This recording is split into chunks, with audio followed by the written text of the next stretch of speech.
Okay, friends, we'll go ahead and start with chanting the Namo Tassa and the three refuges for those who like to join.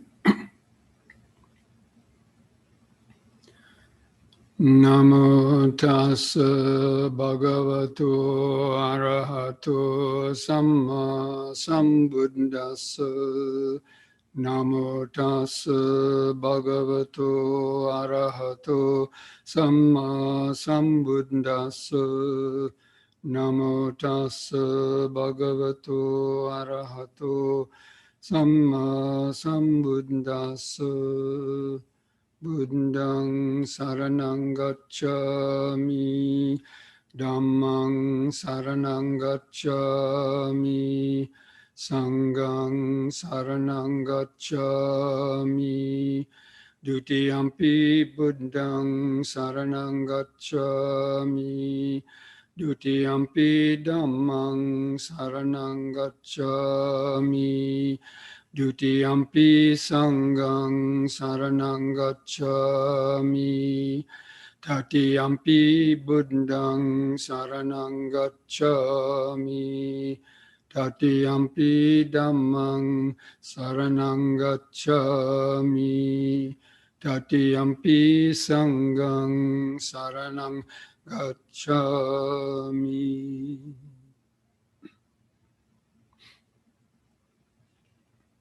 So welcome, friends, to this Wednesday evening Sutta class, and we are continuing our look at the Maha-satipatthana Sutta.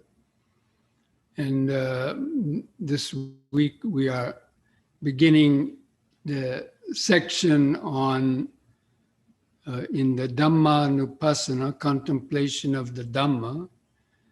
This is the big contemplation. This is contemplating the Four Noble Truths, which is the Dhamma. And so, but this section, also the section on the Four Noble Truths, this marks the difference between the Maha-satipatthana Sutta and the shorter version of the Satipatthana Sutta found in the Majjhima Nikaya. So this is in the Digha Nikaya, number 22. And it's an elaboration of basically of the Four Noble Truths. And we're going to be going over each one of these Noble Truths in these next sessions, because there's a lot in there. And of course, many of you have heard it over and over again. But it's really, it's what I like to call the granddaddy of all the contemplations. Now it comes at the very end of the Satipatthana Sutta. And there's a reason for that I'll get to. But it's sort of the culmination. Actually, I'll just mention it now, that understanding the Four Noble Truths, it culminates really in the attainment of stream entry and entering the stream. Because up until this point, all the different contemplations that we've been going over, mindfulness of the body, mindfulness of the feelings, mindfulness of the mind states, and also the contemplation of the in Dhammanupassana of the five aggregates, the first section of the five hindrances, and the five aggregates, and the sixfold sense sphere, then the seven factors of enlightenment. These were all the preparatory work. This is what I call the preparation. It's the preparation in gaining intellectual understanding. It's the preparation in getting the developing the second level of wisdom, which is the reflective wisdom. It's a preliminary development of mindfulness and concentration,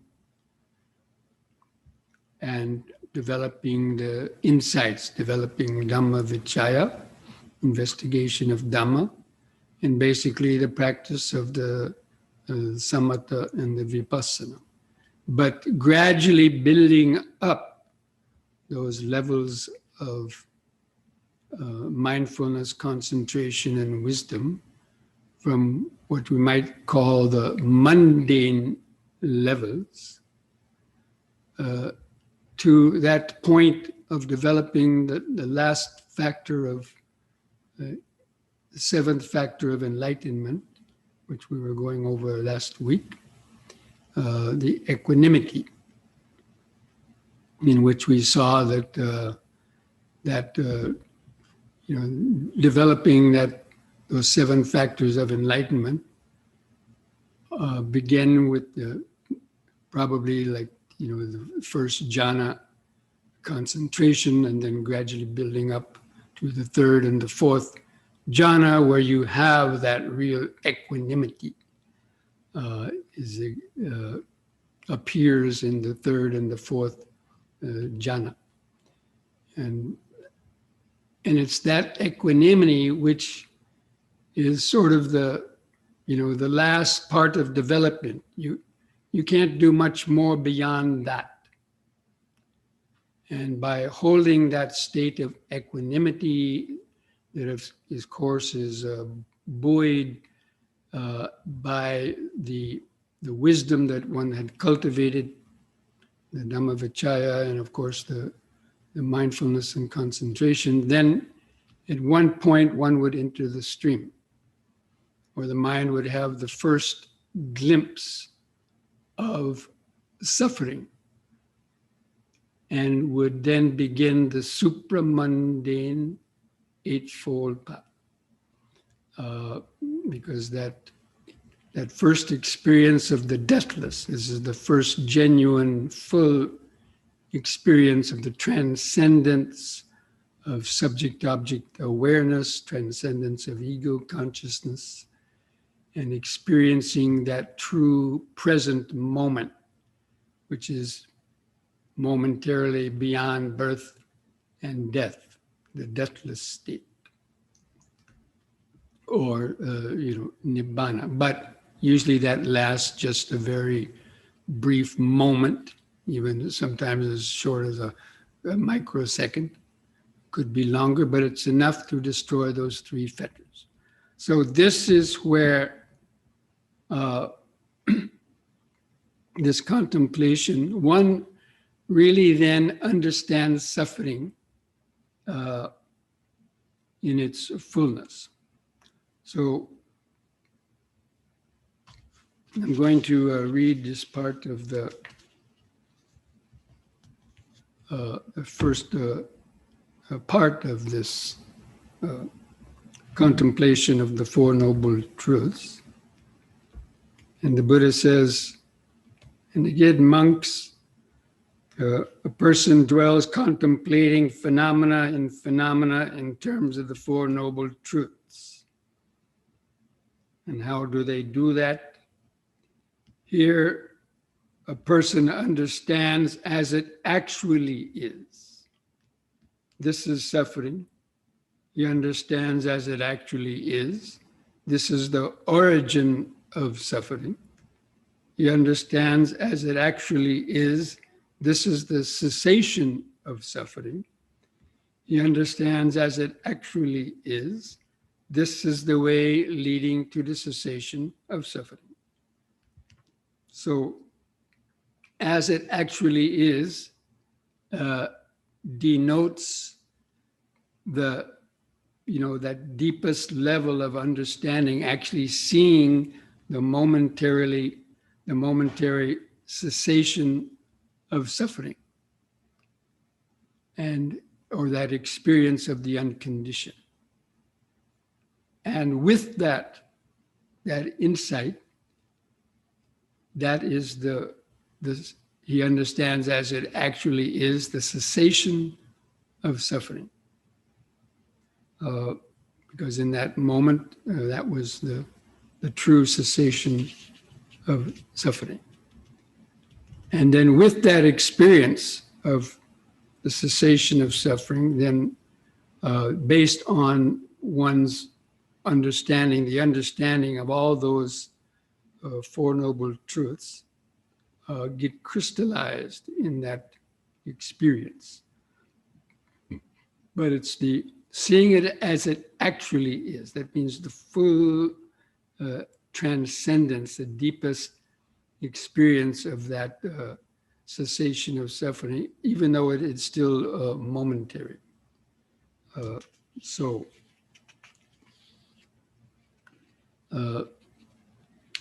And that's when one is said to really fully understand the Four Noble Truths. And it becomes the supramundane understanding, because the experience of the entering the stream, the momentary experience of Nibbana, is that qualifies that as a supramundane experience. So then the Buddha goes on to elaborate the truth of suffering. And he says, birth is suffering, aging is suffering, death is suffering, sorrow, lamentation, pain, grief, and despair are suffering. Union with what is displeasing is suffering. Separation from what is pleasing is suffering. And to not get what one wants is suffering. And then he says, in brief, the five aggregates subject to clinging are suffering. So one understands that really clearly because of that experience, that momentary experience of entering the stream, which overcomes the three fetters of personality belief, doubts, and attachment to rites and rituals. And these are important because that first fetter is the personality belief. And in that experience of that momentary experience of the deathless state, one has seen that complete transcendence of the ego and basically sees how it's an illusion and overcomes this idea of there being a permanent entity, called me or myself or my soul. So it's overcoming the belief in a self. Now, before, people might have had doubts, or they thought they experienced some degrees of the fading away of the sense of self. And it's true, you can experience that. even in lesser stages of meditation. But that total, complete break with the unconditioned mind. So, and then all doubts about whether that's possible are overcome as well. And also believing in rites and rituals. That means, sometimes people had the idea, if you, like, it was common in India, people, by bathing in the Ganges River, that in itself may purify your past karma, purify your defilements, and gain you rebirth, in the heaven realms or enlightenment. Anyway, there's different beliefs about it. Or circumambulating holy mountains and so on is a way to overcome the bad, your past bad karma. But anyway, so with that experience, you understand that just doing those kind of rituals, but without doing the meditation, without putting the time in for the meditation, it's not going to hack it. Doing those rites and rituals may well create the good karma, allow you to be reborn in the heaven realms and so on. But as we know, that is not liberation from samsara and ultimate happiness. So anyway, so I just want to, try to make that clear about this experience, about, contemplating this last contemplation of the Dhamma, because, there's the mundane Dhamma and then there's the supramundane Dhamma. Now, had we not previously developed the 7 factors of enlightenment, then we could say, okay, contemplate the 4 noble truths, but it's not going to be with that kind of the backup of that experience, that real definite experience of the transcendence and the real deepest understanding about suffering and the cause of suffering, which basically is clinging to that sense of self and I. So this first paragraph, the definition of the noble truth of suffering, the Buddha basically stipulated or laid out 3 different levels of suffering. And I've talked about this quite often in some of my previous talks. So the first is the ordinary level of suffering. Birth is suffering, although a lot of people, will say, what do you mean birth is suffering? It's great, I got born and all that. But, but at least we know that aging is suffering, death, and sickness, diseases, and so on. And then the mental conditions that go along with those physical levels of suffering: sorrow, lamentation, pain, grief, and despair. So that's what I like to just generally term as the physical suffering. Of course, it's mental suffering, but it's based on the physical world, especially these bodies, our own body, the body of our loved ones, and so on, that we grieve and suffer when the changes come about. And then the second level of suffering is not getting what one wants and getting what one doesn't want. Having to join together with what is painful and displeasing, and separation from what is pleasing. It basically means not getting what you want, getting what you don't want. And so that's more of the mental suffering. And it also implies the general discontent, that the mind is never satisfied, and it's always going back and forth between wanting to acquire pleasurable sensations and feelings, whether it's physical and mental, and trying to avoid contact with the painful ones. So this is the mind constantly going back and forth in like a tug of war, never being really satisfied, always being on kind of edge, worried that you're going to lose what you have, and worrying that you're going to come into contact with the painful thing. So this is more mental level, although of course it does involve the physical world. And then the last one of these, not to get what one wants, is suffering. Then he says, in brief, the 5 aggregates subject to clinging are suffering.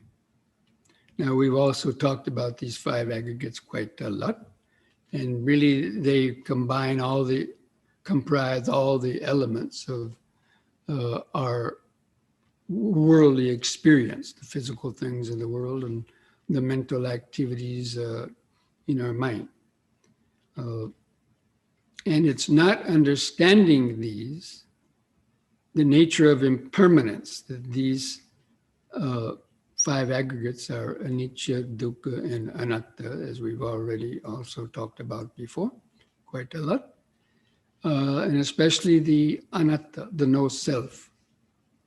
And of course, in this experience, one clearly sees that clinging to the consciousness, taking the aggregate of consciousness as me or mine or myself, is, basically the deepest or underlying attachment and delusion.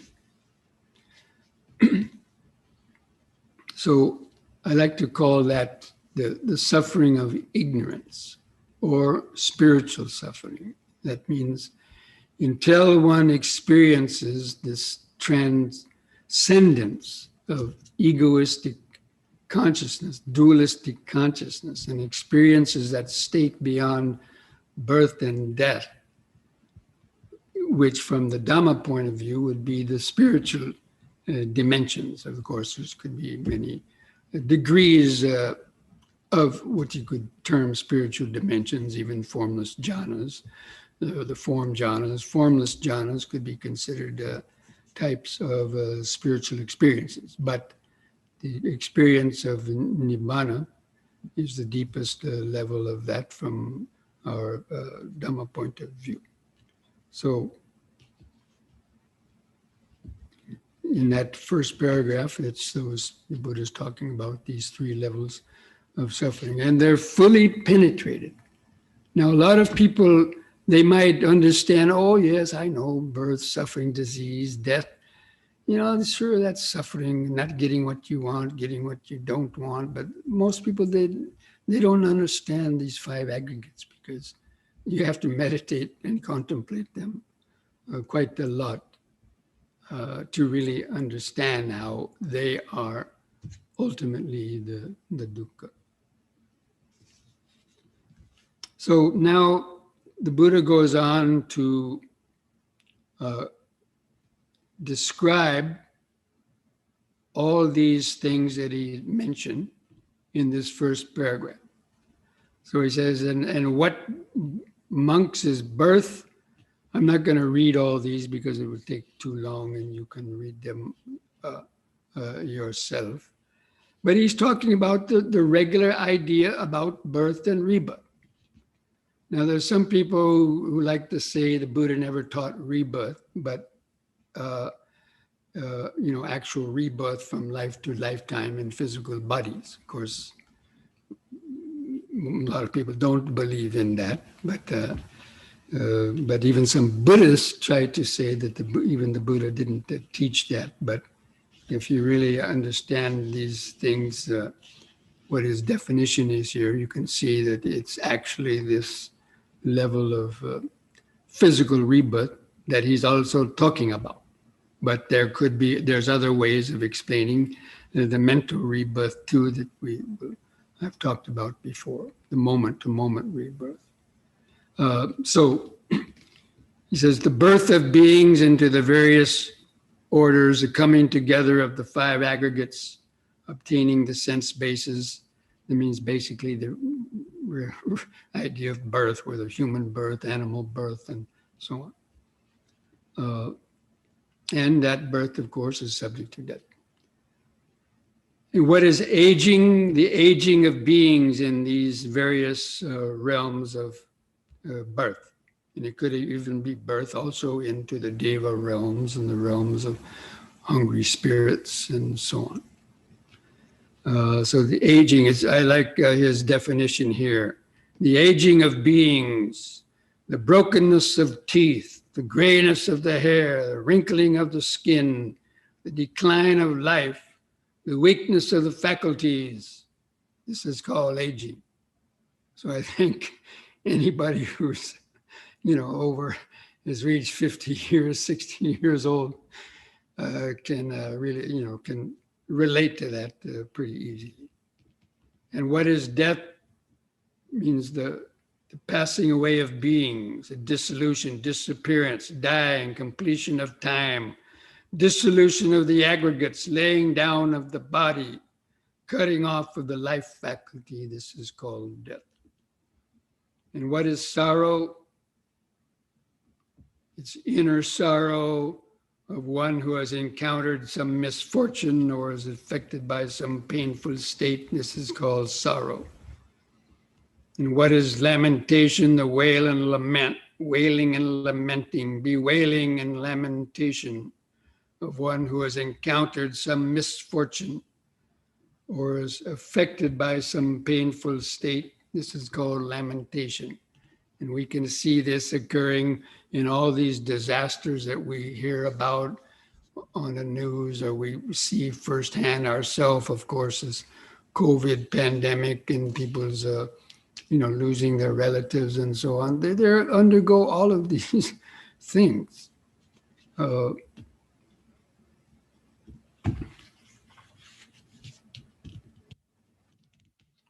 And what is pain? Bodily discomfort. Feeling born of bodily contact, painful feeling.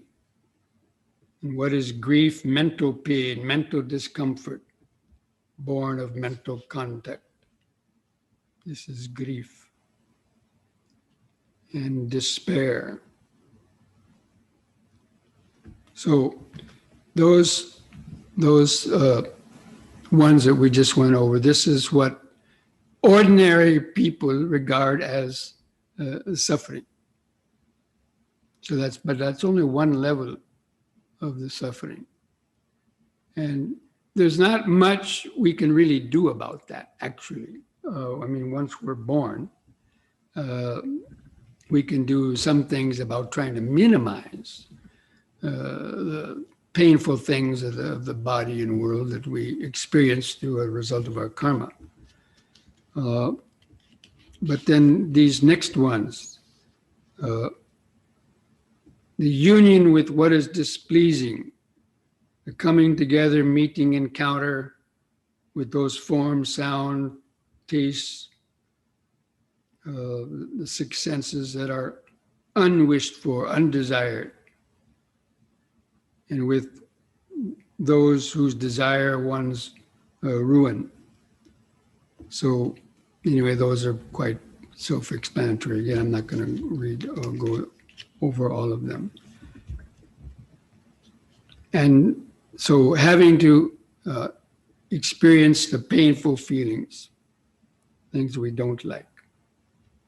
And then separation from what is not getting what we want or losing what we have, what is pleasing, those same objects. And then not obtaining what one wants.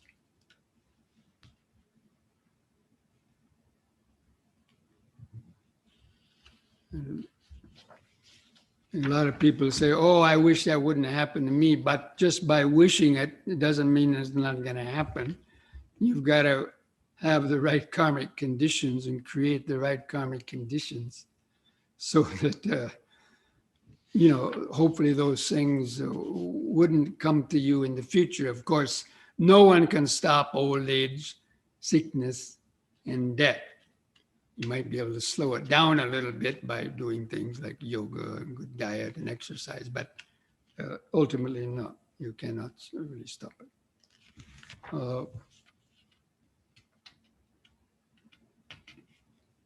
So again, I'm not going to go through reading all of these because you can read them. And then after defining those first two levels of suffering again, and what monks are the five aggregates subject to clinging that in brief are suffering. They are the material form aggregate, the feeling aggregate, the perceptions aggregate, the volitional formations aggregate, and the consciousness aggregate that are subject to clinging. That means we cling to them as this is me, this is I, this is mine, or this is my self. And then after stating those three levels, he says, this, monks, is called the noble truth of suffering. So in that experience of when one has that glimpse of the Four Noble Truths, it's really the actual experience is that cessation of suffering, and especially the transcendence of the ego consciousness. Because when you have that, when you understand that clinging to the sense of I is really the source of everything else, all of your creation of karma, all of the creation of the defilements in the mind, in attachment to the past and future, they all center around the sense of I, me, and mine. You can't get away from it. And that's why that experience of the transcendence of the self is really the hallmark of the enlightenment experience, according to, from the Buddha's Dhamma point of view. And I'm sure in other, religions and so on too, they might have some similar experiences, but it's not explained quite so well as the Buddha has explained it. And whether they're the same or not, that's also doubtful. But anyway, so that is the first noble truth, the understanding of the truth of suffering. And when you understand, that cessation of suffering, then immediately you understand how the suffering arises. Because it's removing the causes of the suffering. And then because, of course, you've been practicing, the meditation and developing your understanding of the Eightfold Path, you understand also that this is the way leading to the cessation of suffering is the Noble Eightfold Path, because it begins with the right understanding. And I'm going to talk about those later in the in the next weeks when we're going over, we're going to take 1 week each to go over each of these, the Four Noble Truths. Now, if anybody has any, questions in the chat box, if you want to write any questions down, of course, you can please, feel free to do that.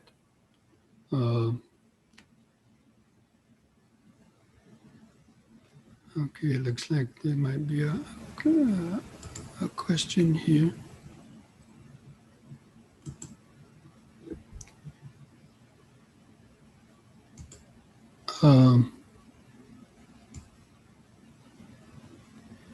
Says, until now, I've always seen the 7 factors of enlightenment as steps taken to reach the 4th jhana. Now I see the 7 factors of enlightenment as the 4 jhanas. Factors 1, 2, and 3 comprise the 1st jhana.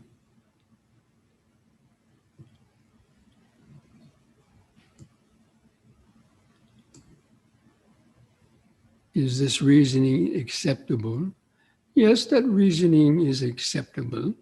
I mean, whether it's exactly that way or not, but I have already explained that while you are developing even that first factor of enlightenment, I usually mention that it's that enlightenment factor of mindfulness. The reason why they call it an enlightenment factor, because it is supported by that strong concentration of the first jhana. And then as you go on contemplating, and then you get the piti sambojjhanga and the pasadi. So you're also getting second and third as you keep on accumulating. And there is, of course, people are going to have differences of opinion that you might be able to attain that stream entry with only the first jhana. But if you examine those things as you have done, that it's with the equanimity that arises in 3rd and 4th jhana, which is the same equanimity as that 7th factor of enlightenment. So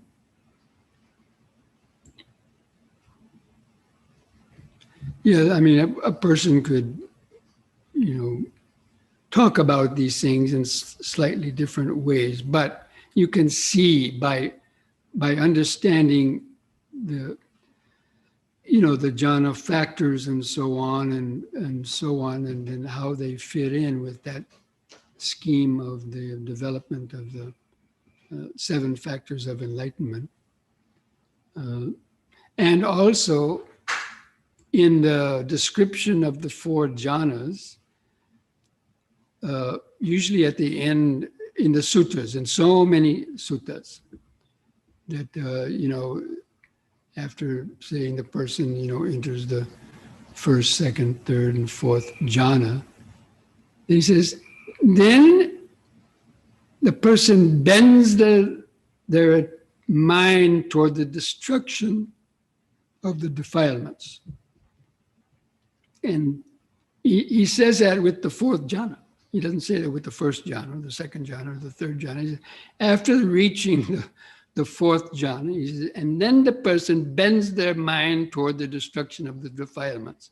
And that is the contemplation of the 4 Noble Truths, and then the destruction of the 3 fetters, which is the hallmark of the entering the stream. So, one has to understand, some different aspects of the practice and different aspects of the Dhamma to see how these things, work together. Okay.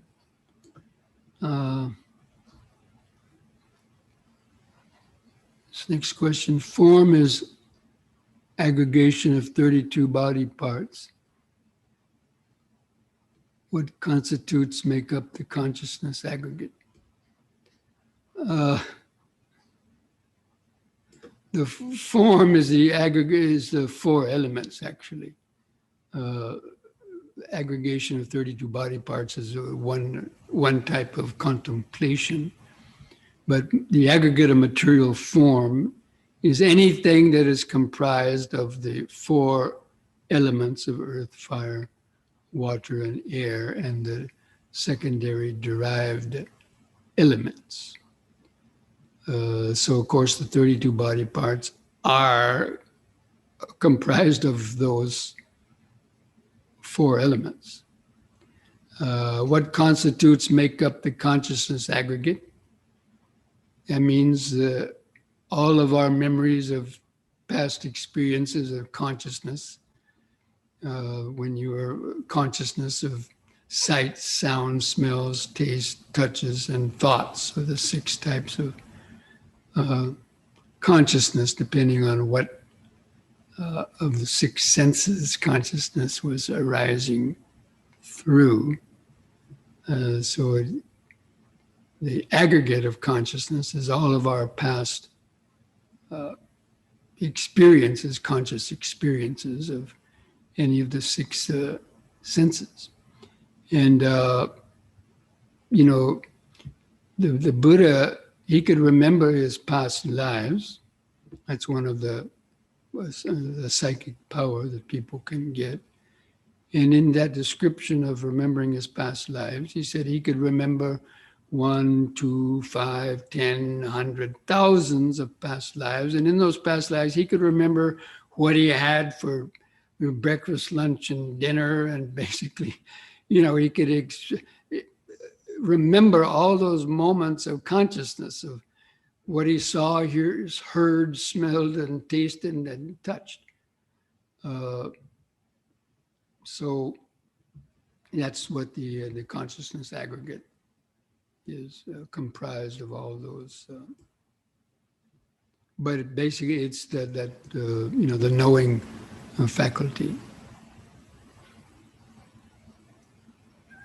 This next question: what is spiritual suffering? Spiritual suffering, that's something, a term that I kind of just came up with, just to kind of highlight to highlight those 3, people like to talk about body, mind, and spirit, right? So that first level of suffering is physical level, mental level. And basically, it's not knowing the truth. So spiritual suffering is still remaining a separate little me and not having that experience of unified consciousness, the experience of some people might call oneness and so on. But that spiritual dimension of the deathless state, that means that most purified purity of the consciousness. So it's not understanding that, not having that experience of nibbana, or even of, let's say, even formless jhanas, you could say, or types of spiritual experiences, because it goes beyond the mundane, or at least the physical world, the formless realms too. So, but they're still conditioned. So it's spiritual suffering is not knowing the truth about the spiritual dimension, and most people don't. Some people think they do, but they don't understand it in terms of the deep understanding of the transcendence.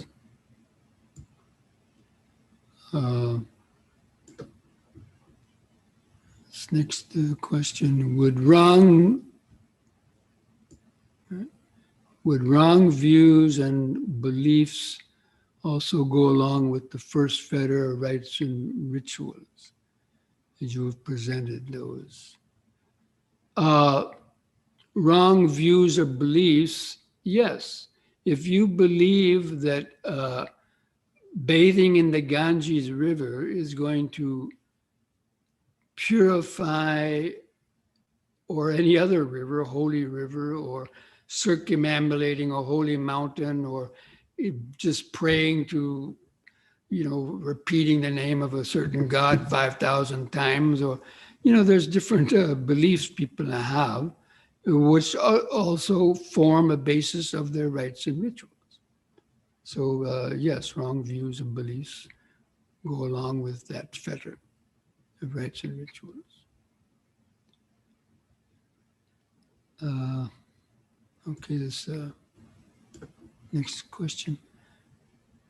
Maha-satipatthana Sutta are connected other than the first is theory, and the second is the breath practice. Well, I've already mentioned that the main difference between the shorter Satipatthana Sutta and the Maha-satipatthana Sutta, if you read both of them, you'll see that the main difference is the details and explanation of the Four Noble Truths, which we started to go over tonight. Where in the Satipatthana Sutta, the Buddha just mentions them in brief, and we'll see, especially in the arising of suffering and the cessation of suffering, also this goes into great detail, and of the Noble Eightfold Path as well. So I wouldn't say that one is theory and the second is the breath practice, but they both have, they both start with anapanasati and practicing, the practice, the practicing mindfulness of the body, mindfulness of feelings, mindfulness of the mind, developing mindfulness concentration, and even the Dhammanupassana, the developing the 7 factors of enlightenment. But the difference is again, leading to that, basically the details of the Four Noble Truths. So they're really pretty much very similar. It's just the one is very long because of the details of them.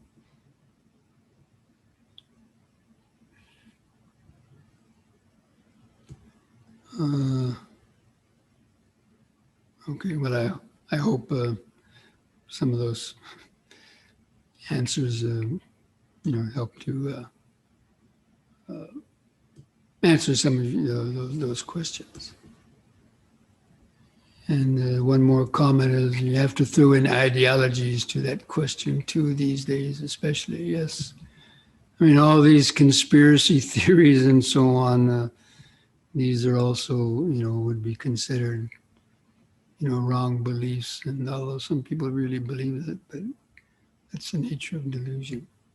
Anyway, so friends, thank you for your questions. And actually, as a reminder, in case I forget it after meditation, tomorrow night, I'm going to be giving a talk on the Dhammacakkappavattana Sutta, the turning of the wheel of Dhamma, the first sermon of the Buddha, but it's not going to be on this Zoom link. It's going to be on another Zoom link. And I hope that you would have seen the email. If you're on our email mailing list, then I sent that out yesterday. The link to this tomorrow, July 1st, Thursday evening at 7 p.m. I'll be giving a talk on the turning of the wheel of the Dhamma and the middle path, ideas on the middle path, the Buddha's first sermon. Okay? So let's now take a short break and then come back and do our few stretches and then have our meditation. Okay? See you back in a few minutes.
Okay, friends.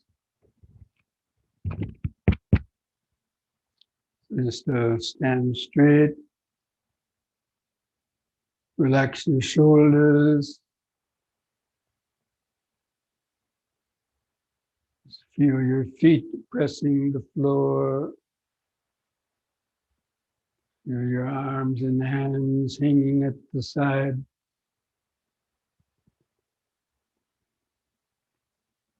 Just gently close the eyes and feel the standing body. And begin some deep, slow breathing. Take a few seconds to fill up or draw the air from the lower lung up to the top, expanding the upper chest, holding the air in the lungs. A few seconds and feel the relaxing contractions of the out breath. Try to feel the last bit of air go out of the lungs. It's also a concentration exercise. Just developing this basic mindfulness with a few more deep, slow breaths. Breathing in, letting go of the past and future.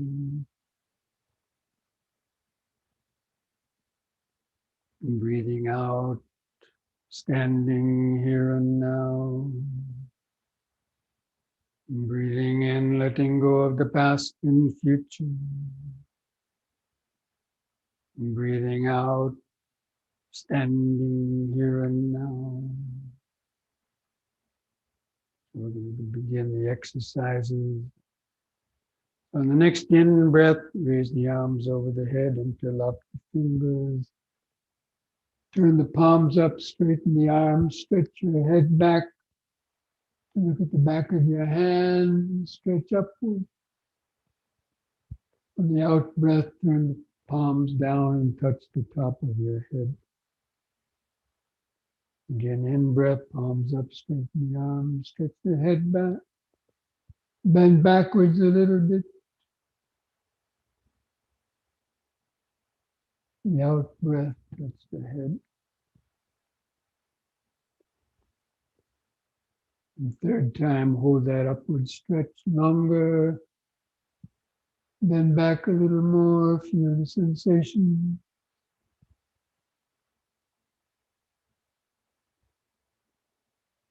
Now release the fingers and the out breath arms back to the side. Just relax. Just close the eyes. Feel the body, the increased body sensation, pulsation.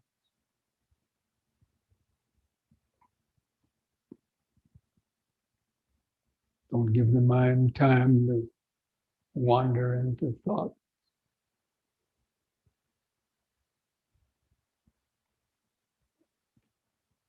Remember standing.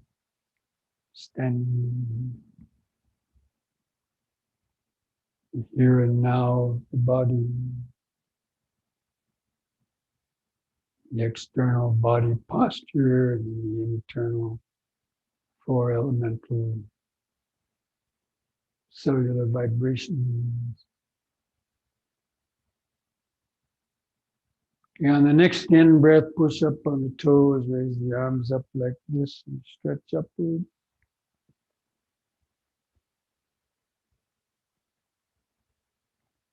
Out breath, come back down. Use the breath to help lift up the body. In breath.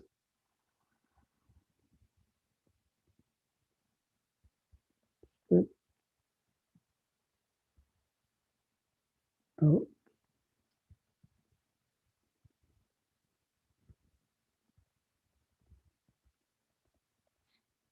In.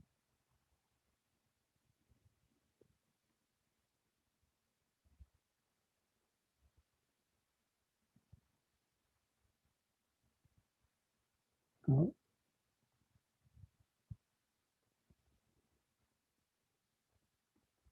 Relax. Keep feeling the body, feel the increased subtle sensation, pulsation. Feel the clothing touching the outer skin of the body.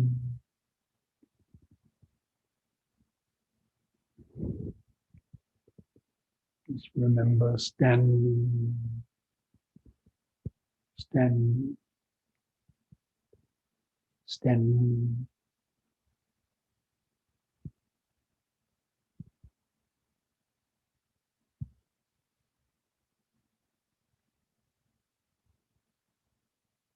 And next we'll do the side bending, the in-breath, both arms up. Keep fingers and arms straight close to the head.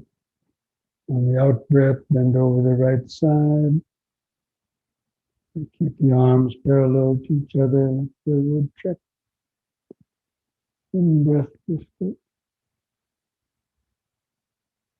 And then next out-breath to the left side.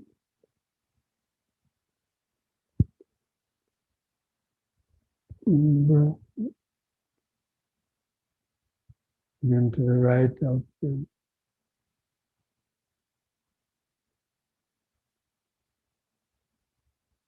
In, out.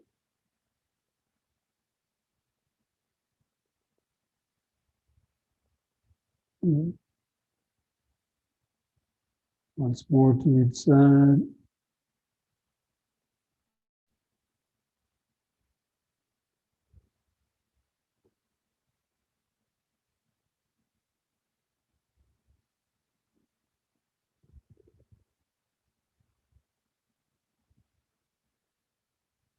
The out-breath, lower the arms.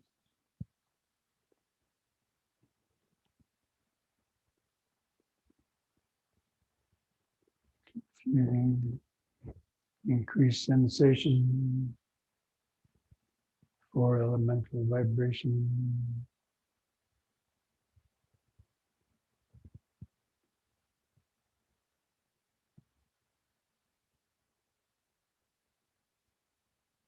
Remember standing, standing.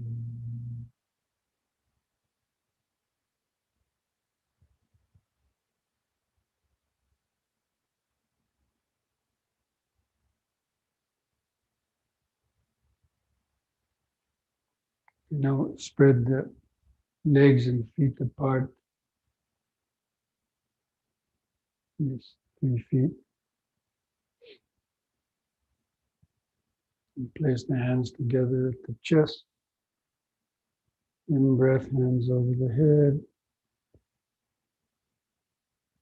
And the out breath, hands to the chest and bend the knees. Lower down, try to keep the back upright. Feet flat on the floor. Do a stretch of the hips and knees. In breath all the way up.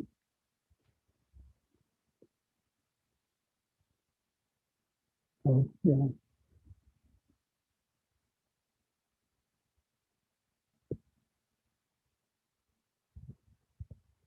In.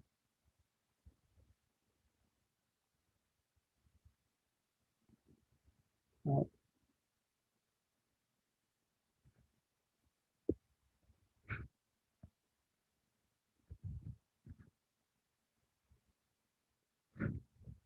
In. Out breath.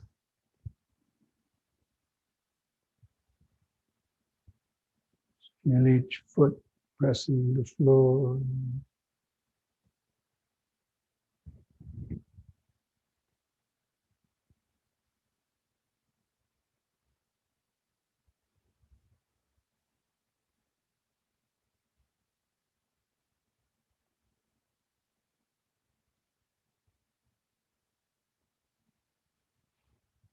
And holding the arms out to the side, we do the lateral twisting of the spine and keep the arms level with the floor.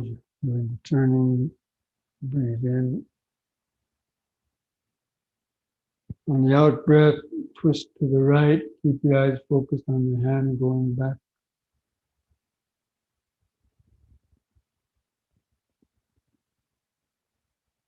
In-breath back to the front. Then the other side, let the feet turn with the body.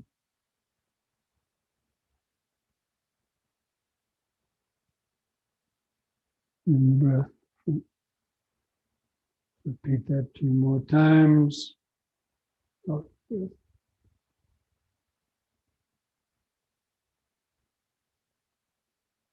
Mm-hmm. Out.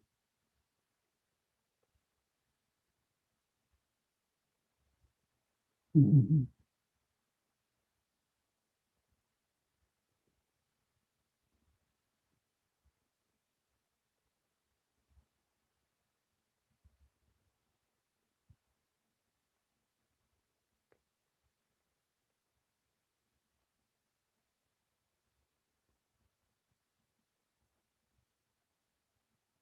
Lower the arms, relax.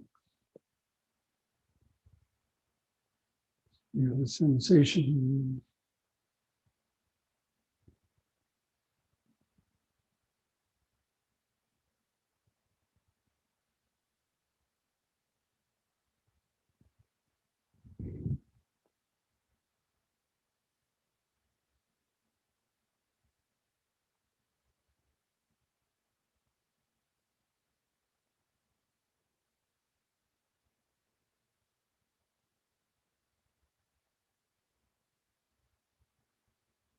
Now we'll do the alternate toe touching again, holding the arms out.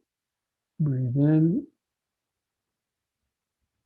On the out breath, bring the left arm across and down to touch your right leg or foot as far down as you can reach. And look up at the other hand over your head. Turn the head, look up.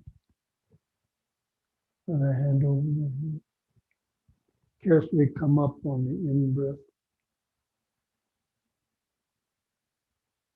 And then on the next out breath, the other side. Right hand and left leg or foot. Look up at the other hand over the head. In-breath, come up. So alternate sides again, out breath.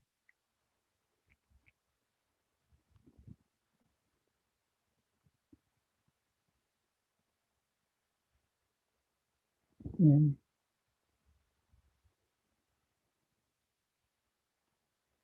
Out.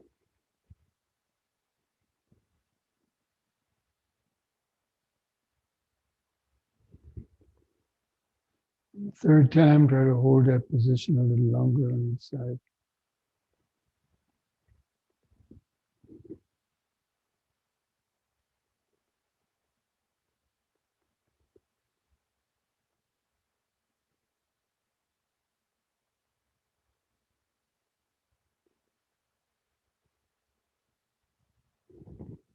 Come up. The other side.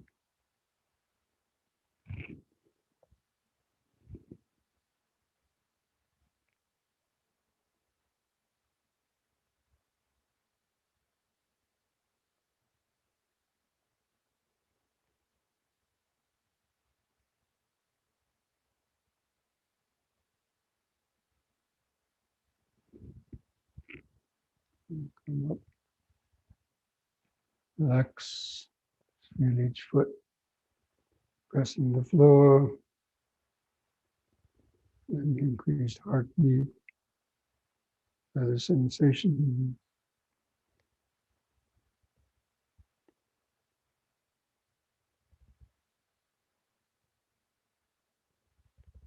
Aches or pains.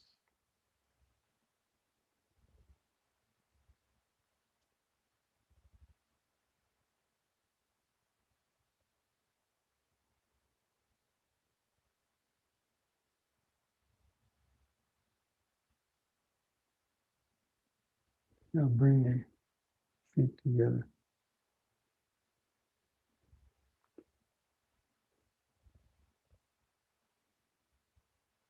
One last exercise, the backward and forward bending. Again, be careful with the back bends. Don't bend back too far the first time. Hold the palms outward. On the in breath, lift the arms up and gradually spread them out to the side. As you bend back, keep your arms out horizontally. Lift up on an in breath, keeping your hands out, arms out, and on the out breath, lower the arms and hands down toward the feet. Try to touch the floor. And keep the legs straight. Feel the stretch in the back of the leg.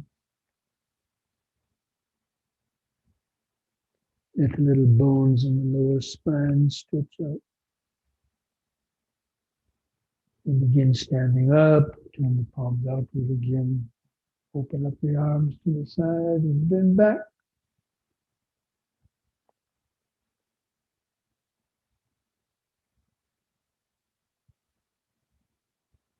In breath, lift up. Out breath. Hands to the floor.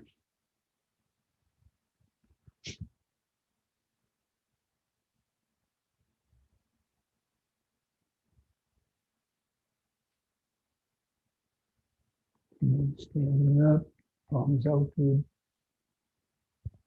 Spread the arms out.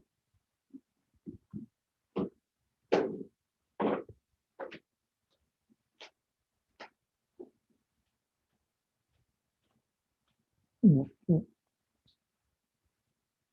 Out breath.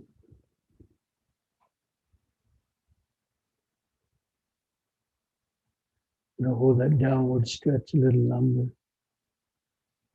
Let the little bones in the lower spine stretch out.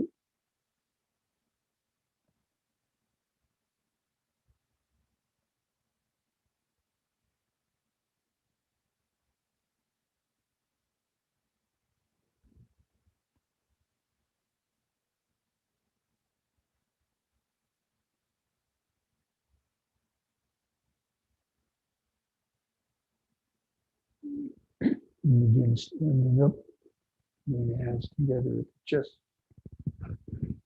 Out breath back to the sides.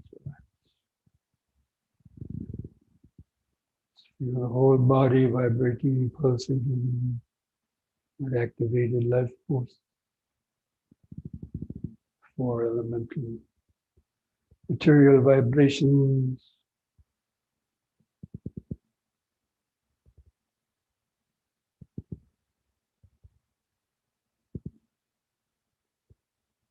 Allowing the mind to rest in the present moment awareness.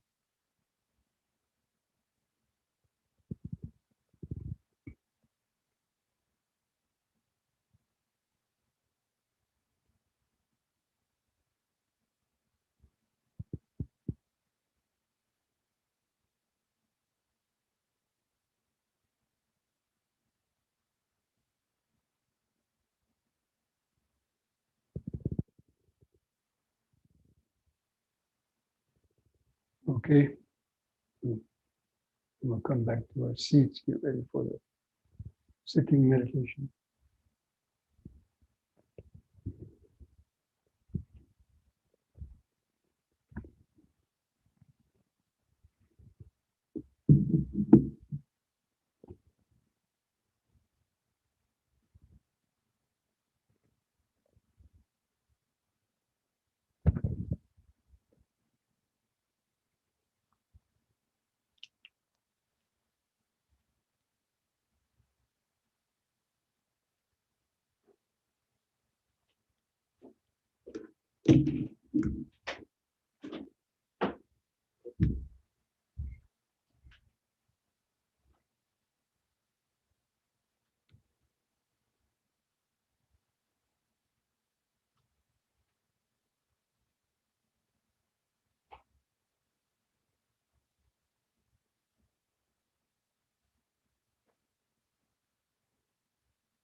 Okay, friends, so go ahead and get comfortable in your sitting posture.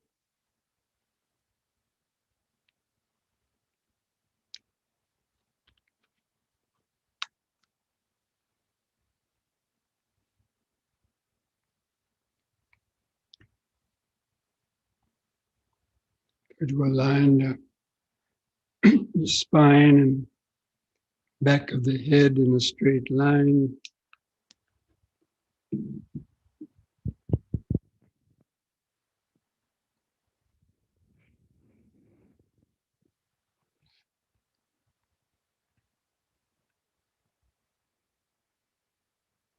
Place your hands in either one on top of the other in your lap or on your legs. Try not to move the hands during the whole meditation time. And gently close the eyes. Now bring your whole attention down to feel the weight of the body pressing the floor.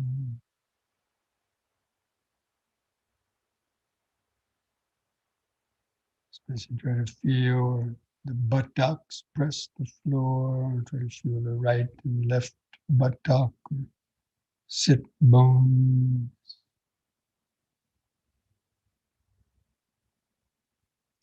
Feel the sensations of hardness, the earth vibration.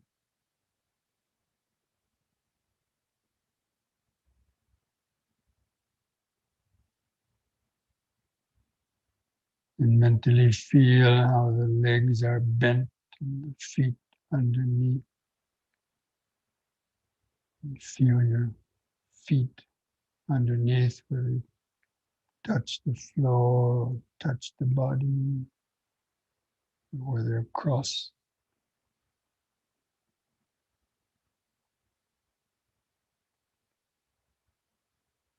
Start to feel some sensation in the heels, in the toes.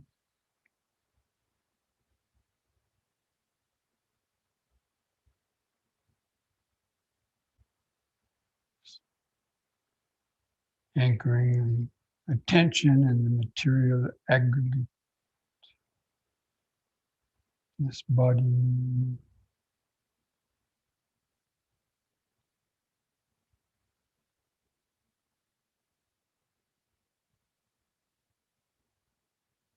Now feel the weight of the arms hanging from the shoulders.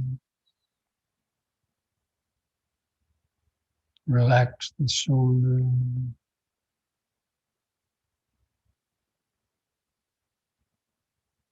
And feel where the clothing touches the skin of the shoulders, arms, and upper chest.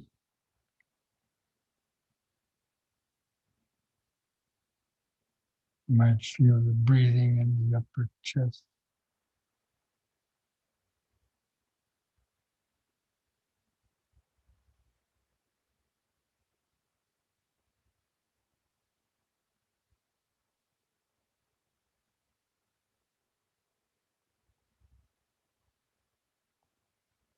Now feel the base of your neck where any clothing on your collar, your clothing touches the skin of the neck, base of the neck.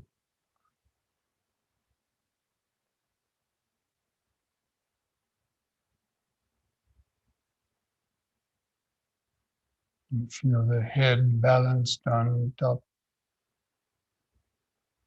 Try to keep the chin level, parallel to the floor.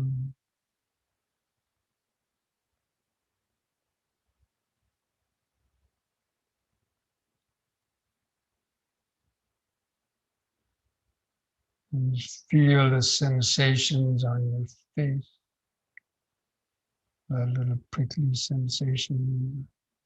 Sensation of the skin stretched over the skull, the forehead, eyes, nose.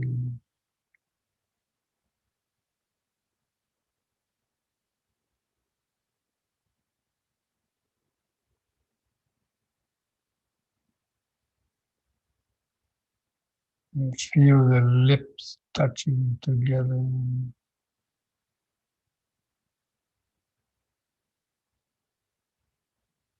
The upper lip touches the lower lip.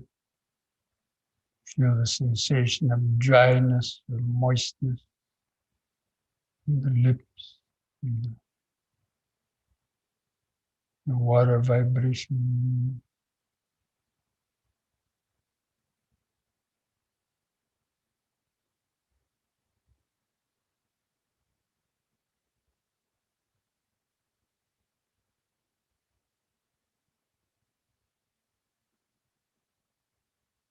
And feel the chin.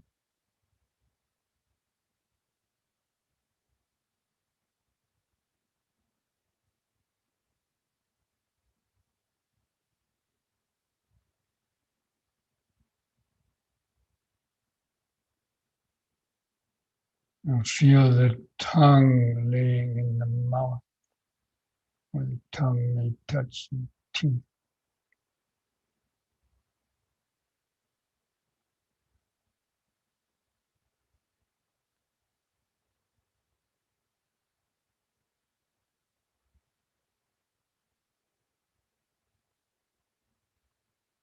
Feel in the back of the throat any sensation of cough or swallowing.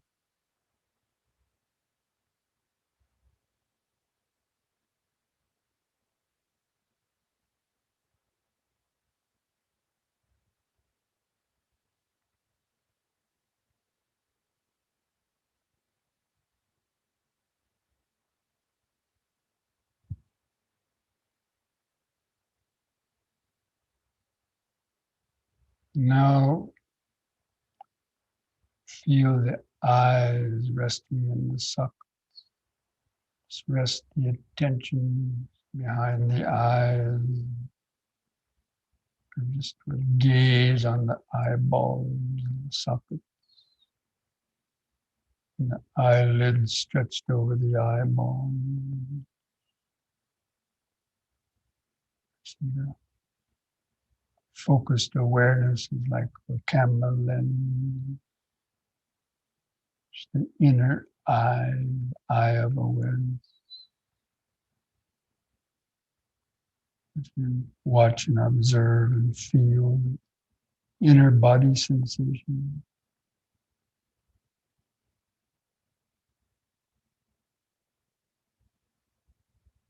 Try to feel the subtle eye movement. You might see some light or color, even a mental image.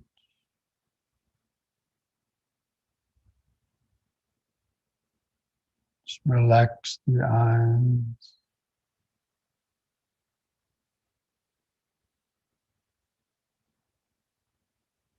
And from that point behind the eyes, let the awareness kind of open up a bit. Feel the outline of the sitting body. From that point behind the eyes, you should be able to feel head, shoulders, the arms, chest, and hips, legs, and feet.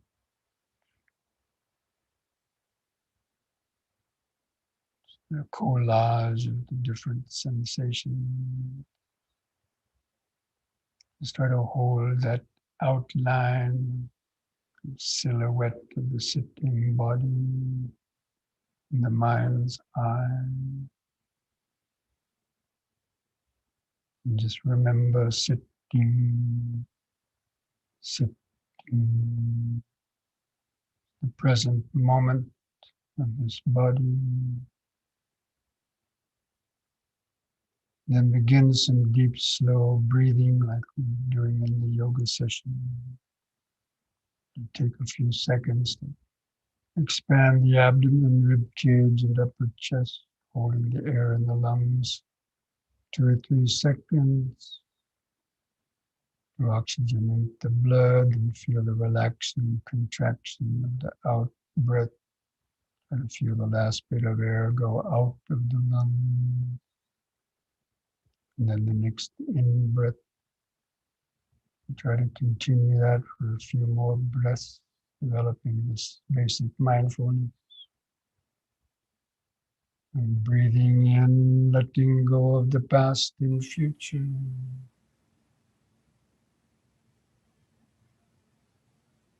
Breathing out, sitting here and now.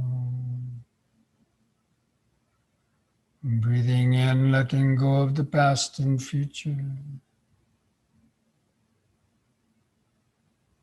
Breathing out, sitting here and now. Breathing in, feeling the whole body.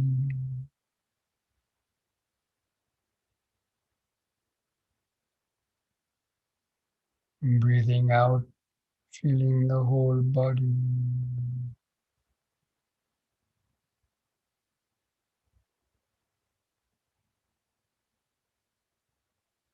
We're going to count our breaths from 1 to 10 to try to gain a more consistent, steady concentration.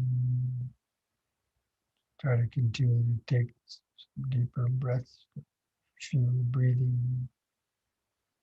With the next expanding in breath, mentally count 1. Feel the brief pause.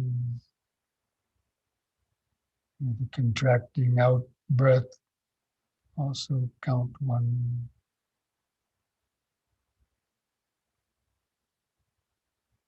The next expanding in breath, 2.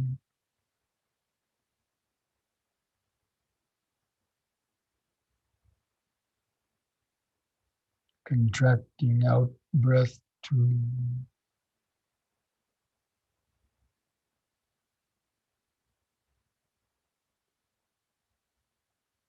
In breath, 3.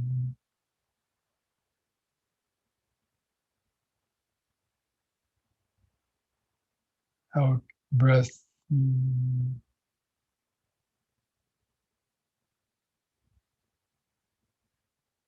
In breath, 4.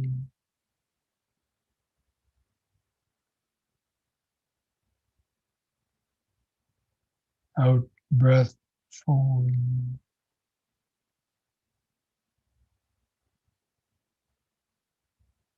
In breath, 5.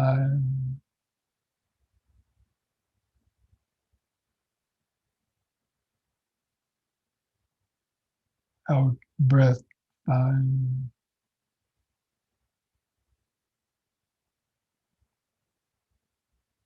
In breath, 6.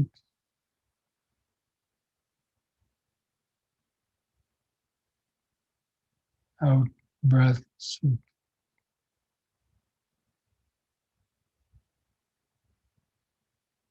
In breath, 7.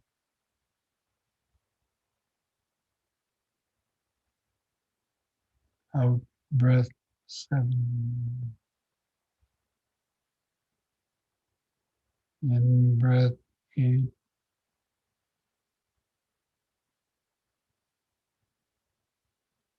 Out breath, 8.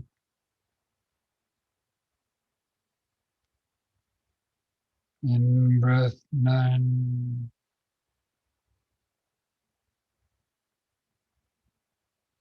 Out breath, 9. In breath, 10.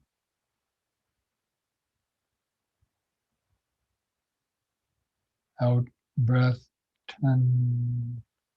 Now just continue the counting. Let the breathing return to its uncontrolled, irregular rhythm. Shorter breath. and continue to feel it. Just turn up the power of the mental microscope concentration to feel the subtler movements of the abdomen, rib cage, chest. Just knowing when the breath is coming in and knowing when the breath is going out. You know it by feeling. So many little different sensations you can notice. Clothing rubbing against the skin, other sensations. Just try to feel the 4 phases of each breath. The expanding in-breath and the brief pause. The contracting out-breath and the brief pause.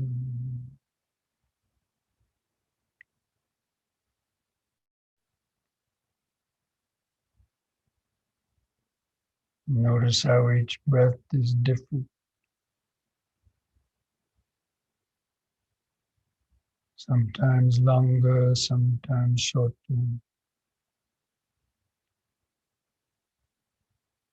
Sometimes the pauses between the breaths are longer or shorter. The in-breath is longer than the out-breath. The out-breath is longer than the in-breath. Just be like a scientist sitting in the laboratory. This breathing body is the meditator's laboratory.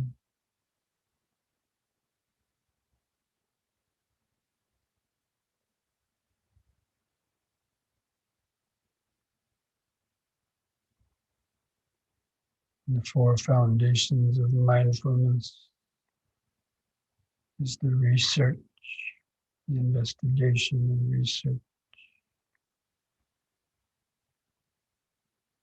into this nature of physical body as well as the mind.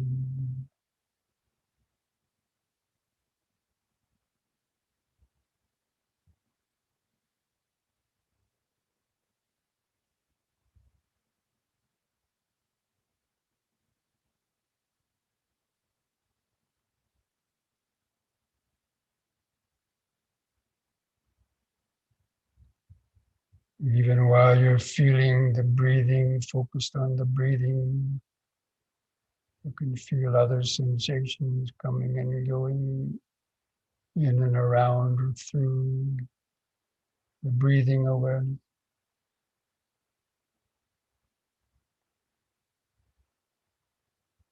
Clothing touching the skin in different places. Prickling sensations, aches or pain.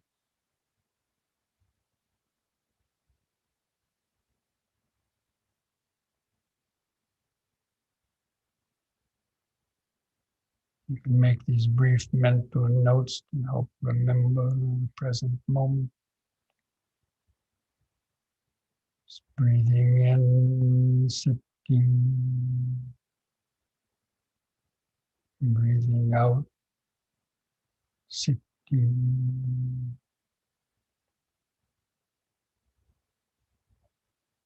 Breath by breath, moment by moment.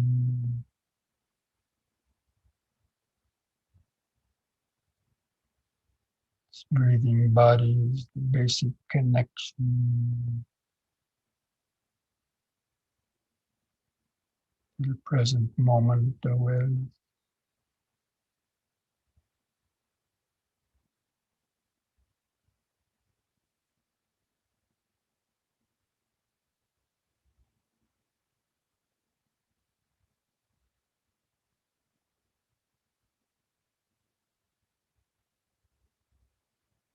And also be alert for thoughts or urges, ideas arising in the mind, any of the five hindrances.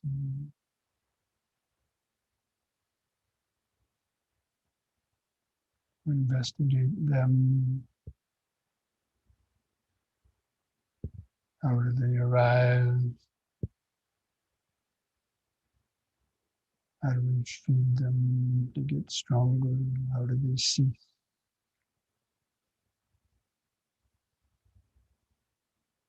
Sense desire, ill will, restlessness,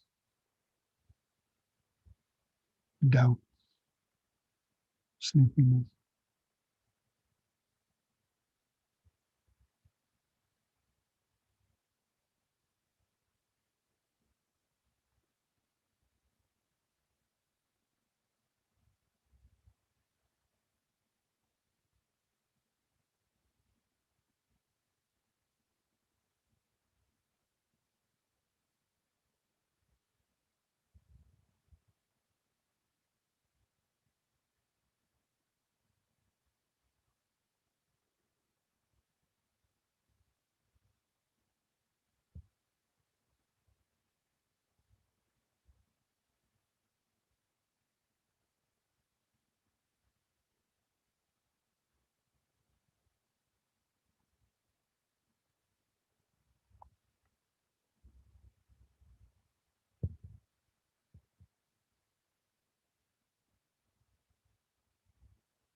Your concentration is pretty good. It's okay. If you contemplate the noble truth of suffering, especially in short, the five aggregates of clinging or suffering. You contemplate how these five aggregates cause physical suffering and mental suffering because of their impermanent and non-self nature.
Stay alert, awake.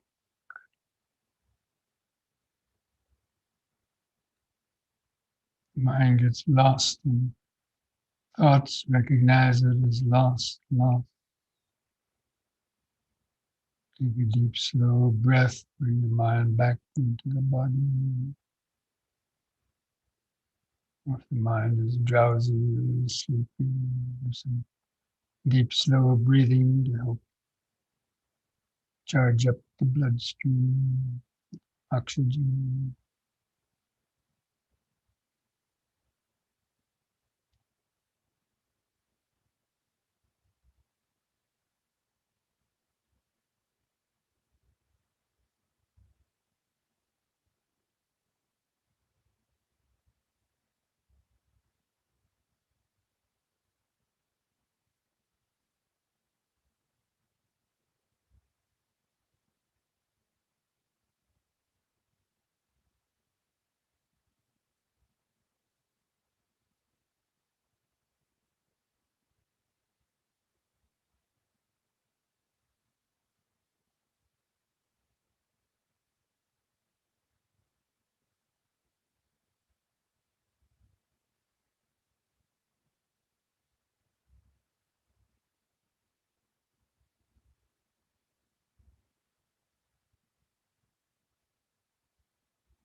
The enlightenment factors of mindfulness, concentration, stronger, tune into the flow of impermanence, see how quickly the aggregates are arising and vanishing,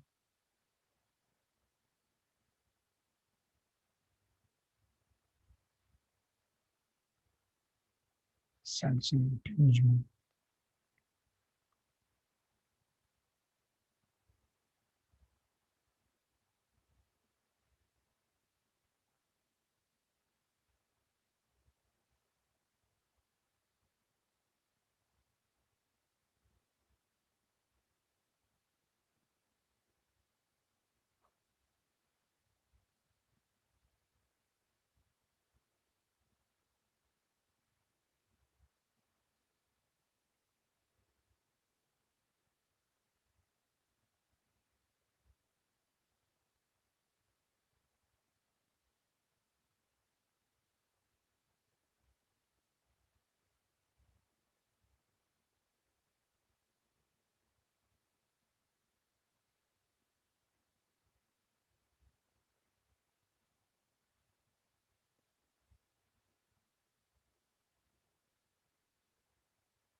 Breathing in, sitting.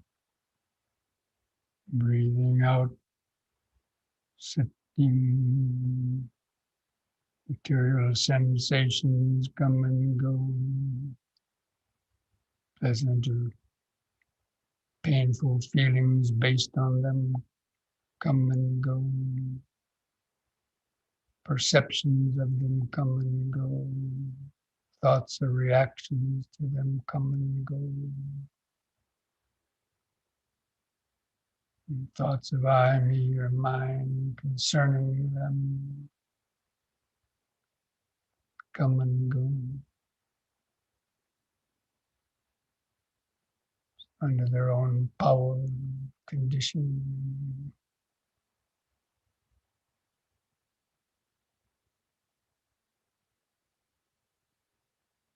Because these five aggregates cannot be controlled without any ultimate owner or controller.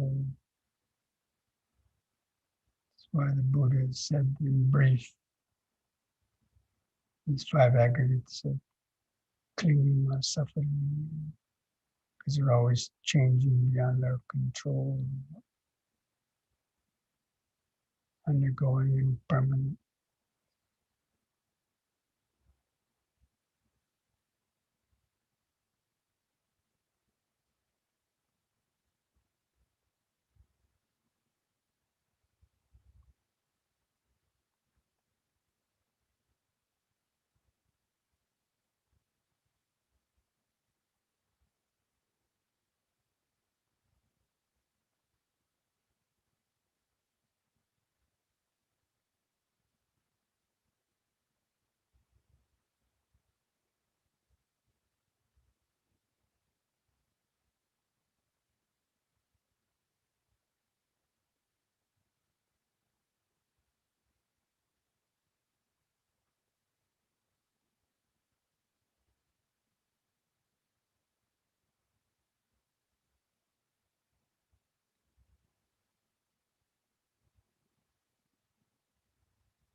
What perceptions or thoughts arise based on that sound contact?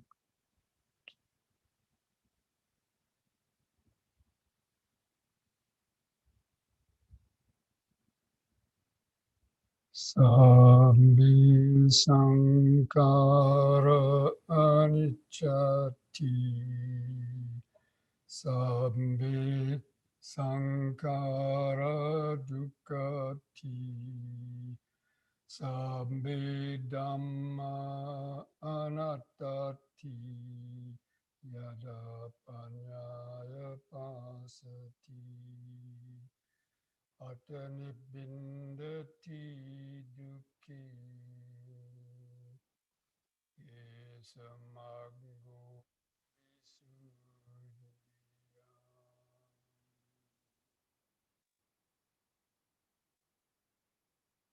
All conditioned things, the five aggregates of body and mind and world are impermanent. They arise only to briefly last and then vanish. And if one clings to impermanent things with ignorance, then suffering arises. And all conditioned dhammas, as well as the unconditioned deathless state, have no individual owner or controller. They're without self. When one understands these three characteristics with the eye of wisdom, one becomes disenchanted with suffering. This is the path to purity, to freedom. And thus spoke the Buddha.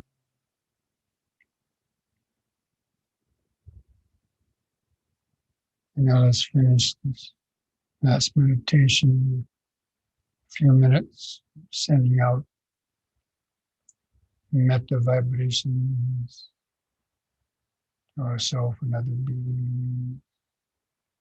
Again, let's take a few deep, slow breaths. And you, after breathing in, hold the air in a few seconds. Feel those subtle piti vibrations, the oxygenated blood, life force. Feel relaxing contraction of the out breath, helping the mind stay in the present moment. Just take a few more deep, slow breaths like that. That's like sending metta to your own body and mind.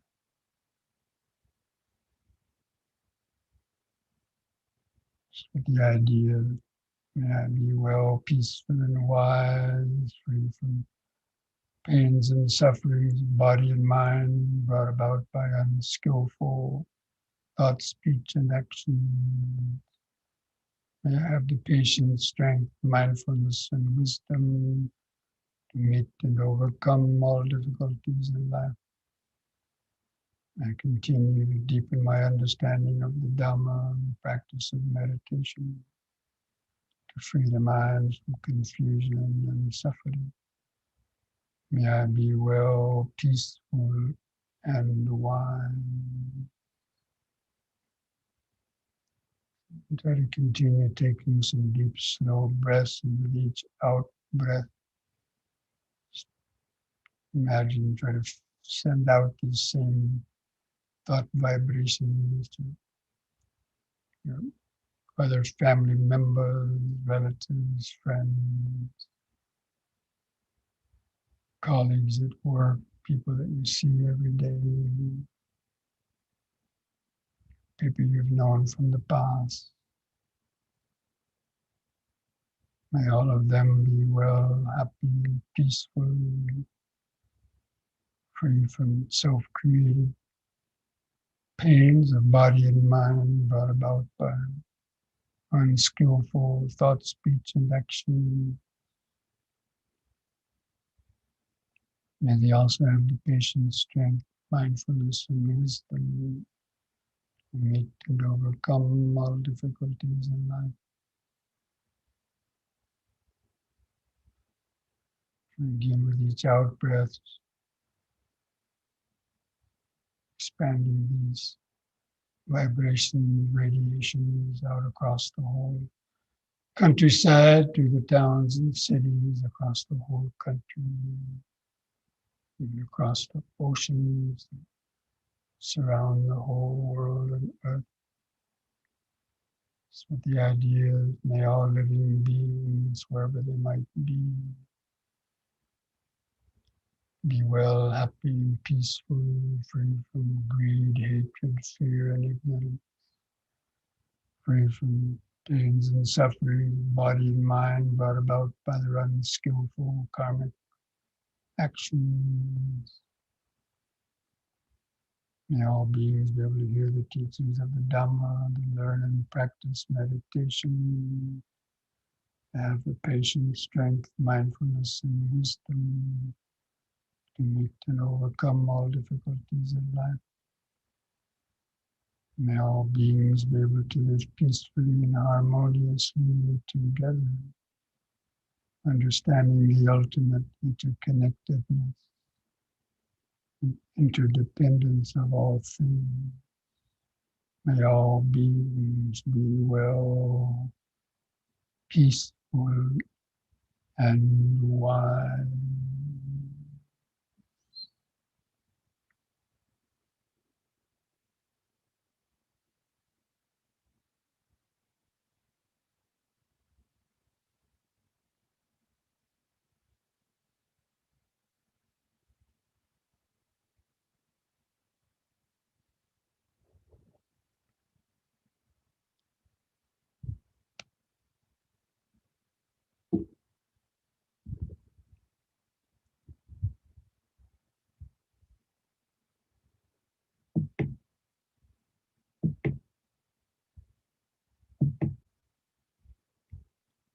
Now I invite you to join in chanting the word sadhu 3 times slowly to finish the meditation. You do the chanting on a long out breath. You take a deep breath.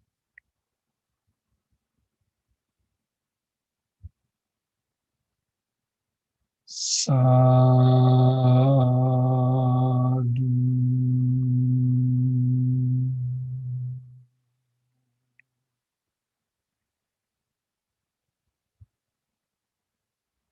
Sadhu.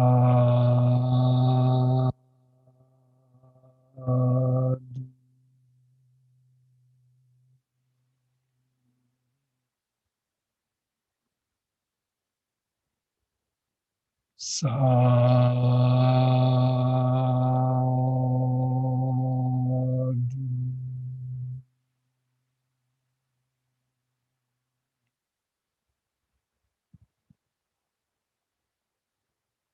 And place the hands on the edge of the knees. Take one more deep breath. You breathe in, stretch the head back, pull against the hands to arch your lower spine.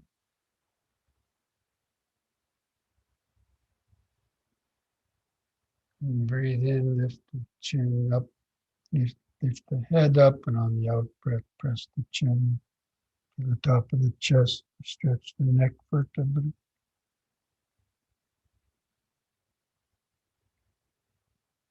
Lift the chin up level on an in-breath.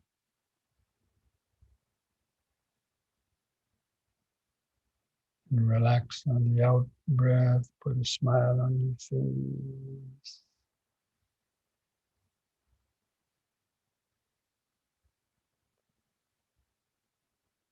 Okay, friends, so this brings our Wednesday evening Dhamma session to an end.